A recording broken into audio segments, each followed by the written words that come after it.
आज हम लोग पढ़ेंगे कक्षा 12वीं की समष्टि अर्थशास्त्र का पहला अध्याय। हम लोगों ने व्यष्टि अर्थशास्त्र कंप्लीट कर लिए हैं और यहाँ से हम लोग शुरुआत करेंगे दूसरे बुक समष्टि अर्थशास्त्र का पहला अध्याय, जिसका नाम है परिचय। तो आइए लाइन बाय लाइन पढ़ते हैं और समझते हैं। व्यष्टि अर्थशास्त्र के मूलभूत अध्ययन से आप अवश्य ही पूर्व परिचित होंगे।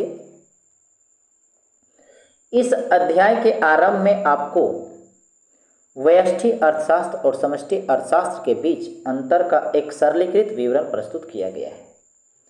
मतलब इस अध्याय की शुरुआत में हमें क्या मिलेगा, व्यष्टि अर्थशास्त्र और समष्टि अर्थशास्त्र के बीच में क्या अंतर है, और वो भी सरलीकृत विवरण, आसान तरीके से वर्णन किया गया है, जिससे परिचित होंगे।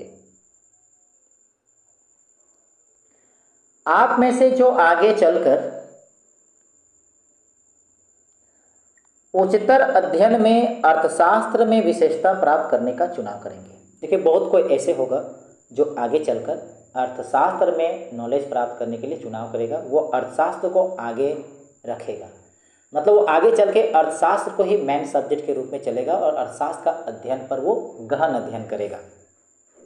तो उनके लिए क्या होगा, वे आज समष्टि अर्थशास्त्र के अध्ययन में अर्थशास्त्रियों द्वारा उपयोग किए गए अधिक जटिल विश्लेषणों से अवगत होंगे। मतलब अर्थशास्त्रियों ने जो उपयोग किया अधिक जटिल विश्लेषण का, तो उस चीज से वो परिचित होगा। किंतु समष्टि अर्थशास्त्र के अध्ययन के मूल प्रश्न वही रहेंगे। जो मूल प्रश्न जो था पहले से, वो वही रहेंगे। आप पाएंगे कि ये वास्तव में व्यापक आर्थिक प्रश्न है, जिनका संबंध सभी नागरिकों से है। मतलब यहाँ जो प्रश्न की जो बात उठेगा, वो ऐसे प्रश्न होगा जो व्यापक रूप से आर्थिक प्रश्न होंगे और जो सभी नागरिकों से संबंधित होंगे। जैसे कि यहाँ देखिए, क्या संपूर्ण रूप से कीमतें बढ़ेगी या घटेगी? क्या संपूर्ण देश में अथवा अर्थव्यवस्था के कुछ क्षेत्रकों में रोजगार की दशा बेहतर है अथवा बुरी हालत है? मतलब क्या संपूर्ण देश में अथवा अर्थव्यवस्था के कुछ क्षेत्रकों में रोजगार की दशा बेहतर है अथवा बुरी हालत में है? अर्थव्यवस्था अच्छी है अथवा बुरी, इसे प्रदर्शित करने का संकेतक क्या होगा? राज्य कौन सा कदम उठाएंगे अथवा लोगों की मांग करेंगे जिससे अर्थव्यवस्था की दशा में सुधार हो? ये ऐसे प्रश्न हैं जो हमें देश की पूर्ण रूप से सुदृढ़ अर्थव्यवस्था के संबंध में विचार करने के लिए प्रेरित करते हैं। ये कुछ ऐसे प्रश्न हैं जो हमें देश के पूर्ण रूप से सुदृढ़ अर्थव्यवस्था के संबंध में, एक मजबूत अर्थव्यवस्था के संबंध में विचार करने के लिए प्रेरित करता है। समष्टि अर्थशास्त्र में इन प्रश्नों पर जटिलताओं के विभिन्न स्तरों पर विचार किया जाता है। समष्टि अर्थशास्त्र में इसी प्रकार के प्रश्नों पर जटिलताओं के विभिन्न स्तर पर विचार किया जाता है। इस पुस्तक में आपका परिचय समष्टि अर्थशास्त्रीय विश्लेषण के कुछ मूल सिद्धांतों से होगा। इस पुस्तक में आपका जो परिचय होगा, समष्टि अर्थशास्त्रियों का जो विश्लेषण था, यानी कि समष्टि अर्थशास्त्रीय विश्लेषण का जो मूल सिद्धांत है, उस चीज से परिचित होंगे। जहां तक संभव होगा, सिद्धांतों का सरल भाषा में वर्णन किया जाएगा। जहां तक संभव हो, जो भी सिद्धांत है उसे सरल भाषा में वर्णन किया जाएगा। कभी कभी पाठकों को कुछ कठिनाइयों से परिचय करवाने के लिए, देखिए कभी कभी क्या होगा कि जटिलता को एक्सप्लेन करना है, कठिनाइयों को अच्छे तरीके से समझाना है, तो वहाँ पर क्या होगा कि प्रारंभिक बीजगणित का प्रयोग किया जाएगा ताकि एक्सप्लेन बढ़िया से हो सके, उसका वर्णन अच्छा से हो सके, पाठकों को समझ में आ जाए जटिल कठिनाइयों को। तो वहाँ पर क्या होगा, प्रारंभिक बीजगणित का प्रयोग किया जाएगा। यदि हम किसी देश की अर्थव्यवस्था को संपूर्ण रूप से देखें तो हम पाएंगे कि अर्थव्यवस्था में सभी वस्तुओं और सेवाओं के निर्गत के स्तरों में एक साथ संचलन की प्रवृत्ति होती है। अगर आप किसी भी देश का अर्थव्यवस्था को संपूर्ण रूप से देखिए तो पाएंगे क्या कि सभी वस्तुओं और सेवाओं के जो निर्गत के जो स्तर हैं एक साथ संचलन की प्रवृत्ति होते, एक साथ उसका फ्लो होता है। उदाहरण के लिए देख लीजिए, यदि खाद्यान्न के निर्गत में वृद्धि होती है तो आमतौर पर औद्योगिक वस्तुओं के निर्गत स्तर भी बढ़ता है। देखिए दोनों बढ़ रहा है, या खाद्यान्न के भी निर्गत स्तर बढ़ रहा है तो औद्योगिक वस्तुओं का भी बढ़ रहा है, तो एक साथ देखिए संचलन हो रहा है। औद्योगिक वस्तुओं में भी विभिन्न प्रकार की वस्तुओं के निर्गत में एक साथ वृद्धि या ह्रास होती है। इस प्रकार से विभिन्न वस्तुओं और सेवाओं की कीमत में साधारण तथा एक साथ बढ़ने या घटने की प्रवृत्ति होती है।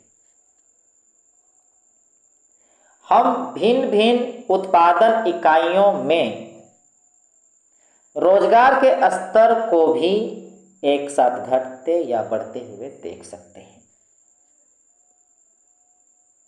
मतलब यहाँ कहने का अर्थ है कि जो अलग अलग इकाइयों का जो उत्पादन होता है तो उस वस्तुओं का जो प्रति इकाई जो उत्पादन हुआ है तो प्रत्येक इकाई उत्पादन जो अलग अलग जो है रोजगार के स्तर को भी एक साथ घटते या बढ़ते हुए देख सकते हैं। मतलब प्रत्येक जो अलग अलग उत्पादन की इकाई है उनके उपयोग या उपयोग नहीं होना, उपयोग होना मतलब रोजगार का स्तर, उपयोग नहीं होना मतलब रोजगार का स्तर नहीं, तो उनके उपयोग के स्तर यानी कि रोजगार के स्तर में भी एक साथ घटते या बढ़ते हुए देख सकते हैं।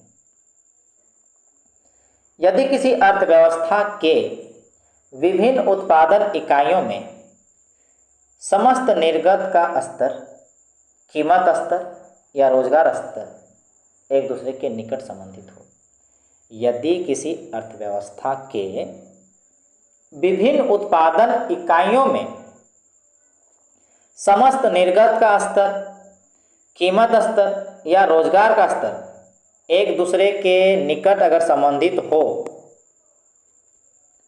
तो संपूर्ण अर्थव्यवस्था का विश्लेषण कार्य अपेक्षाकृत आसान हो जाता है। मतलब पूरे अर्थव्यवस्था का विश्लेषण आसान कब होता है?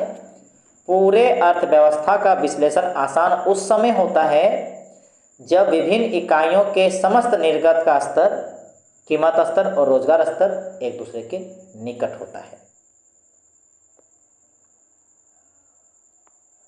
उपयुक्त परिवर्तों के संबंध में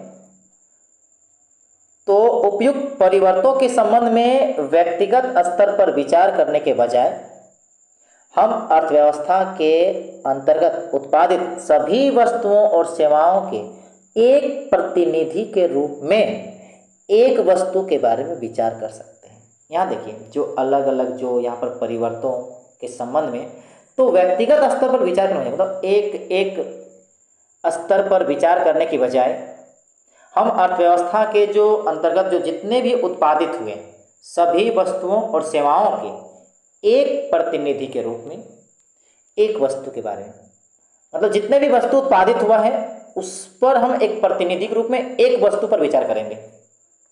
जितने भी सेवाएं हैं उनको एक साथ लेते हुए और एक वस्तु, एक सेवा को प्रतिनिधि के रूप में विचार कर सकते हैं। इस प्रतिनिधि वस्तु का उत्पादन स्तर सभी वस्तुओं और सेवाओं के औसत उत्पादन स्तर के अनुकूल होगा।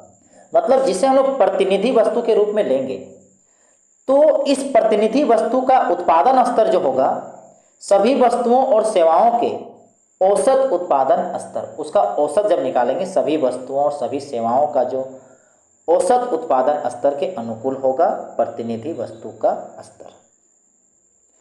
देखिए, ये जो प्रतिनिधि वस्तु का जो उत्पादन स्तर जो होगा ना, सभी वस्तुओं और सेवाओं के औसत उत्पादन स्तर के अनुकूल होगा। मतलब जितने भी वस्तु, जितने भी सेवा, उसका औसत उत्पादन स्तर निकालेंगे और वही चीज़ क्या बताएगा, वही चीज़ बताएगा प्रतिनिधि वस्तु का उत्पादन स्तर। इसी तरह इस प्रतिनिधि वस्तु का जो कीमत स्तर होगा अथवा रोजगार स्तर जो होगा, अर्थव्यवस्था के सामान्य कीमत और रोजगार स्तर को प्रतिबिंबित करेगा, निर्देशित करेगा। तो प्रतिनिधि वस्तु का कीमत स्तर क्या होगा? प्रतिनिधि वस्तु का जो कीमत स्तर होगा अथवा रोजगार स्तर अर्थव्यवस्था के सामान्य कीमत और रोजगार स्तर को प्रतिबिंबित करेगा। समष्टि अर्थशास्त्र में हमने सामान्यतः इस विश्लेषण को सरलीकृत किया है। देखिए, समष्टि अर्थशास्त्र में हमने सामान्यतः इस विश्लेषण को सरलीकृत किया है, आसान किया है कि एकल काल्पनिक वस्तु पर ध्यान केंद्रित करने पर कैसे देश का कुल उत्पादन तथा रोजगार के स्तर का संबंध उन विशेषताओं जिन्हें परिवर्ती कहते हैं, जैसे कि कीमत, ब्याज दर, मजदूरी दर, लाभ इत्यादि से है तथा इससे क्या होता है। मतलब यहाँ कहना चाह रहा है कि समष्टि अर्थशास्त्र में हमने सामान्यतः इस विश्लेषण को सरलीकृत किया है कि एकल काल्पनिक वस्तु पर ध्यान केंद्रित करने पर कैसे देश का कुल उत्पादन तथा रोजगार के स्तर का संबंध उन विशेषताओं जिन्हें परिवर्ती कहते हैं, कीमत, ब्याज दर, मजदूरी दर, लाभ आदि से है। मतलब कैसे इनका संबंध इन चीजों से है तथा इससे क्या होता है। हम इसे सरलीकृत करने में सक्षम हैं और इस तरह उपयोगी तरीके से अध्ययन के द्वारा उसका सार प्राप्त करते हैं कि उन असंख्य वास्तविक वस्तुओं के साथ क्या होता है जो बाजार में खरीदी या बेची जाती हैं। तो जब हम इसको सरलीकृत करने में सक्षम हैं और इस तरह उपयोगी तरीके के अध्ययन के द्वारा हम यही सार प्राप्त करते हैं कि मतलब हम लोग एक नॉलेज ये प्राप्त होता है कि उन असंख्य वस्तुएं, मतलब वास्तविक वस्तुएं के साथ क्या होता है जो बाजार में खरीदी या बेची जाती हैं। क्योंकि सामान्यतः हम देखते हैं कि जो कीमत, ब्याज, मजदूरी तथा लाभ इत्यादि के साथ होता है, मतलब जब कीमत के साथ जो होता है, ब्याज के साथ जो होता है, मजदूरी के साथ जो होता है, लाभ के साथ जो होता है, तो कमोबेश कम ज़्यादा वही दूसरी वस्तुओं के साथ भी, ठीक है, जिस प्रकार से कीमत, ब्याज, मजदूरी, लाभ इत्यादि पर देखने को मिलता है, उसी तरह का देखने को इसमें भी मिलता है दूसरी वस्तुओं के साथ भी। खास तौर से जब इन गुणों में तेजी से बदलाव आना शुरू होता है, खास तौर से जब इन गुणों में तेजी से बदलाव आना शुरू होता है, उसी तरह जैसे कि कीमतें बढ़ती हैं, जिसे मुद्रास्फीति कहा जाता है, या रोजगार या उत्पादन स्तर गिर जाते हैं या गिरते हैं, तो जिन्हें मंदी कहा जाता है। खास तौर पर जब इन गुणों में तेजी से बदलाव आना शुरू होता है, तो उसी तरह जैसे कीमतें बढ़ती हैं, जिसे मुद्रास्फीति कहा जाता है, या रोजगार तथा उत्पादन स्तर गिरते जाते हैं, जिसे मंदी कहा जाता है। इन परिवर्तनों के संचालन की सामान्य दिशा सभी व्यक्तिगत वस्तुओं के लिए सामान्यतः उसी प्रकार होती है जैसे कुल मिलाकर अर्थव्यवस्था के लिए समस्त रूप से दिखलाई पड़ती है।